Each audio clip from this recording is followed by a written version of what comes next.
నా పేరు Katam Surender, BJP SC Morcha రాష్ట్ర అధికార ప్రతినిధిని. మాది చేర్యాల పట్టణము.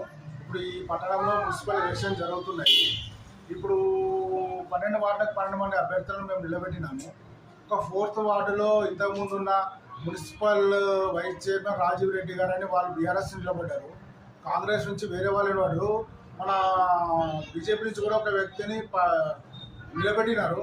కానీ చేర్యాల పట్టణ బాధ్యులు ఏం మాట్లాడుతున్నారు అంటే, ఇప్పుడు రాజీవ్ రెడ్డికి వాళ్ళ చిన్నాన్న శ్రీనివాస్ రెడ్డి గారికి కొన్ని గొడవలు ఉన్నాయి.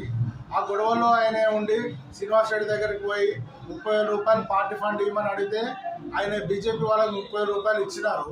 ఇచ్చిన తర్వాత కూడా మళ్ళీ ఆయనకు ఫోన్ చేసి ఇంకా డబ్బులు ఇస్తారా, లేకపోతే మీ చిన్నాన్న కొడుకును గెలిపిస్తాము, లేకపోతే లేదని చెప్పి ఆయనను బెదిరించడం జరుగుతున్నది. ఒక జాతీయ పార్టీకి పట్టణ బాధ్యులు ఉండి ఈ వాళ్ళ పేర్లు రేపు పొద్దున చెప్పగలుగుతా.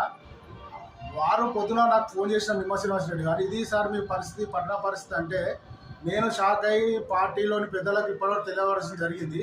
ఇంతవరకు కూడా ఎలాంటి చర్యలు తీసుకోలే పార్టీ పట్టణ బాధ్యులపై. మరి ఎందుకు ఈ పార్టీ ఏం సంగతి, ఎందుకు కాంగ్రెస్ పార్టీ, ఆయన కూడా కాంగ్రెస్ పార్టీ బాధ్యులు నిమ్మ శ్రీనివాస్ రెడ్డి ఒక కాంగ్రెస్ పార్టీ వాళ్ళ దగ్గర డబ్బులు తీసుకొని ఒక బీఆర్ఎస్ పార్టీని ఓడకూడదా అని చెప్పేసి ఒక బీజేపీ పార్టీకి చెప్పిన పట్టణ బాధ్యులు మారడం ఎంతవరకు సంభాషం?